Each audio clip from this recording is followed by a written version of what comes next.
Hai guys, Assalamualaikum. Jumpa lagi kita dalam YouTube channel saya, Bro Hafiz TV.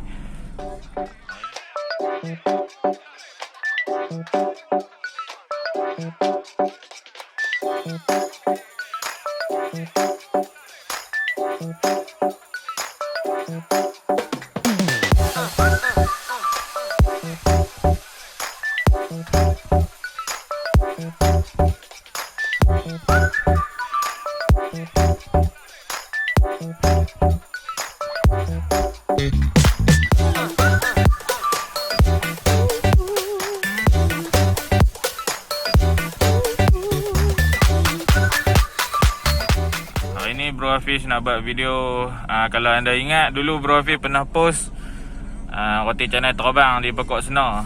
Hari ni Bro Hafiz nak pi balik di kedai Roti Canai terbang tu, di Aneka Roti Canai tu. Bro Hafiz nak try menu baru depa, roti Sarang Burung, yang katanya ada tambahan specialnya lauk. Dia ada berlauk.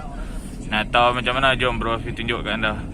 Menu roti Sarang Burung berlauk ni sebelum ni famous, tengah viral di Penang. Bro Hafiz ingat cadang itu nak pergi try lah, test Roti Canai Sarang Burung berlauk ni di Penang. Tapi kebetulan PKPD, jadi tak ada lagi lah nak masa. Lepas tu dia punya owner WhatsApp mai beritahu ada menu baru di Aneka Roti Canai. Kena pula dengan menu yang Bro Hafiz nak try tu. Kira clear lah, tak jauh sangat.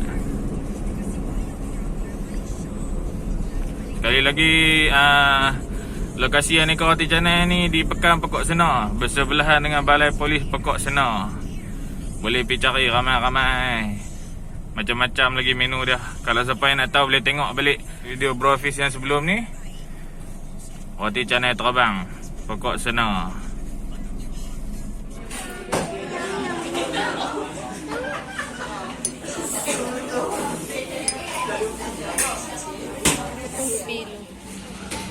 Okey, kan dah sampai roti Sarang Burung berlauk. Yang Bro Hafiz makan ni ayam.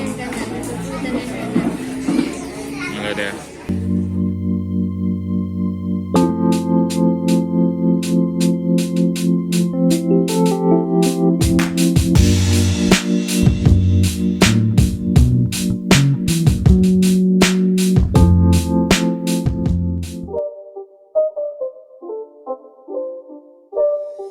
It's not a game, it's a rich thing.